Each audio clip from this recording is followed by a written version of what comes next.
Hi, Kirsty Lane here. This is day 30 of intermittent fasting and the Bulletproof diet.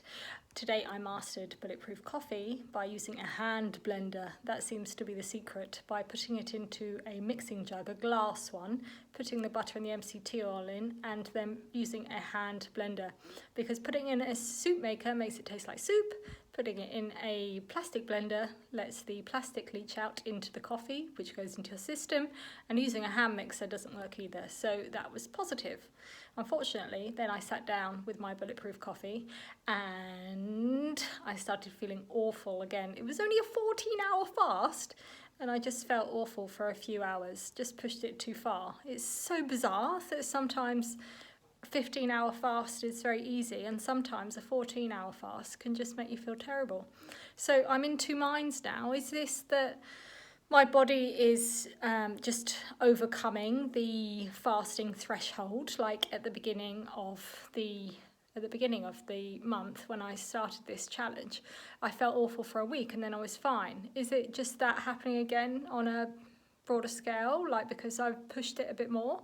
Or is it just my body telling me to slow down and it doesn't like to fast that much? I don't know, to be honest.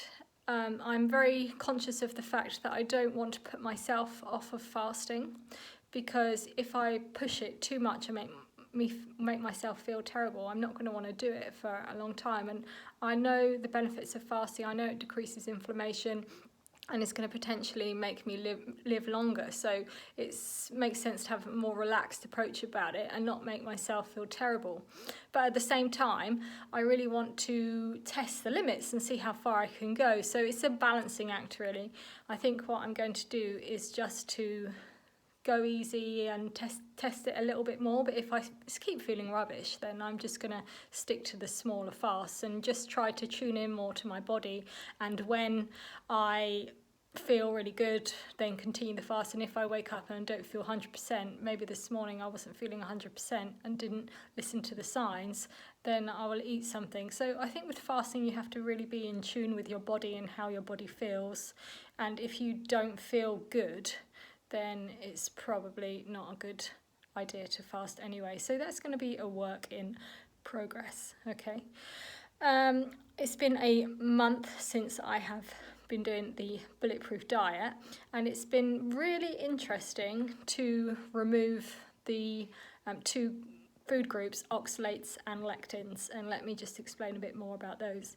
So some people are very sensitive to lectins. And lectins are in plant compounds that are designed to make animals not want to eat them, like us. Some people, like for example, if you have arthritis, it's really important to give up lectins and see if your joint pain goes away, because for some people they cause a lot of inflammation and it can really help your joints by giving them up. And some people it doesn't make any difference, all right? But they're in things like whole grains, but not white grains. Like it's in brown rice, but not white rice, for example. And it's in nightshade vegetables like tomatoes and peppers and aubergines. And it's also in legumes, which are peas and peanuts, and also chickpeas and lentils, things like that. So I completely eradicated those. I carried on eating dairy. Supposedly there is an inflammatory compound in dairy which, if you are sensitive to lectins, acts in the same way.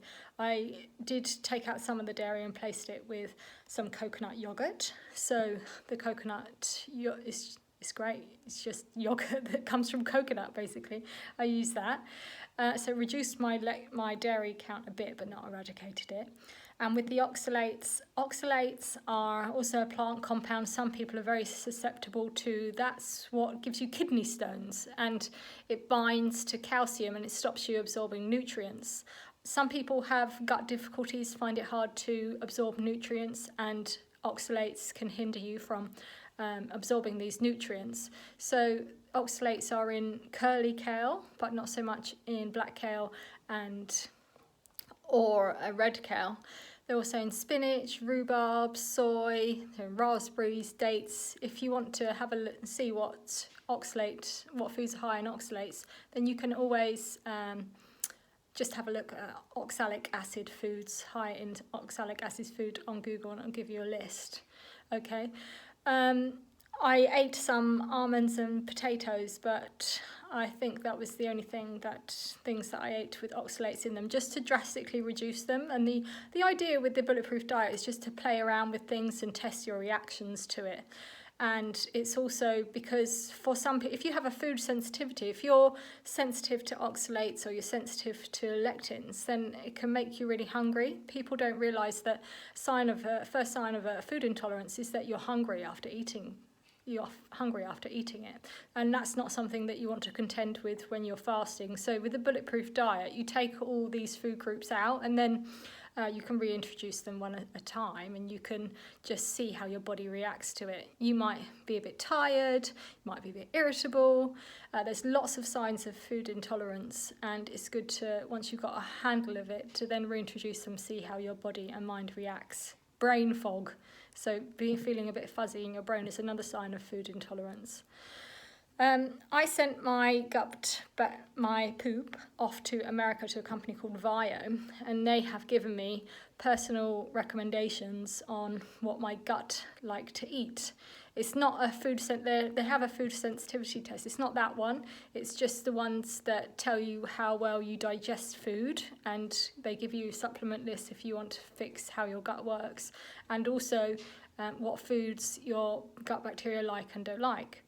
And the number one food that I'm to avoid is white rice, which is largely what the Bulletproof diet is based around. So I'm afraid I'm going to have to come away from the Bulletproof diet now. I'm going to move towards Biome, as it's my personalised list of foods to eat and what not to eat.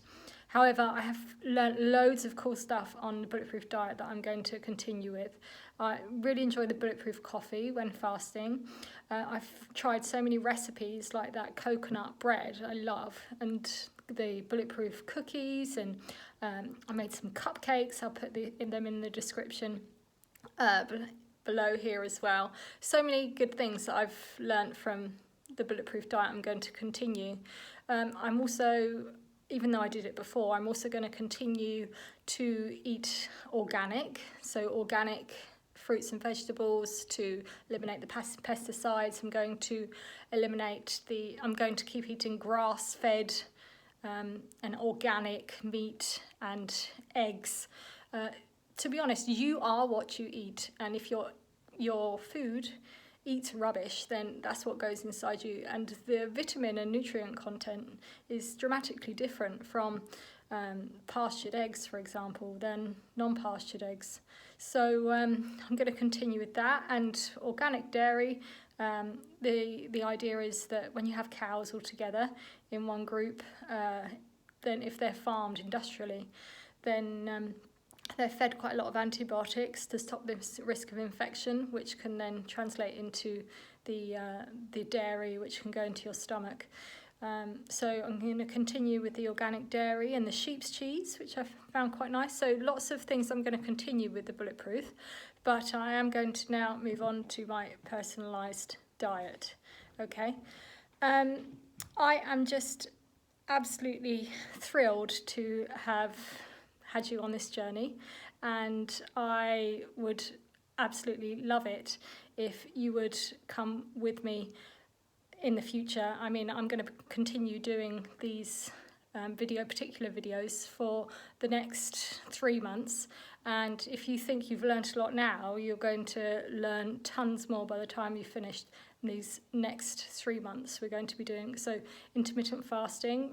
I'm going to be giving you loads and loads of tips and tricks and motivation, and just help you to get to know your limits on fasting and how far you can push it. And if you want to continue in this journey, then check the description below, and I'll let you know how you can get in contact with me. Also, if you have any questions, you can get in contact with me below, and I'll be really happy to help you. If you haven't already read my book, Healthy Happy 100, it's a general overview of how to live a long and happy life. I read tons and tons of medical journals, and many health books, and I amalgamated everything I'd learned into something simple and fun and easy to read. So the link is also below down there. And I'm just so grateful that you have come with me on this journey up until now. I feel absolutely, I just feel really grateful that you've come with me and that you're stuck with your health plan all of this time, and I just hope that you stick with it, and wish you every luck for the future, and I hope that we can meet, and I hope that I can help you to develop your own personalised eating plan. And yeah, so thank you very much. Bye.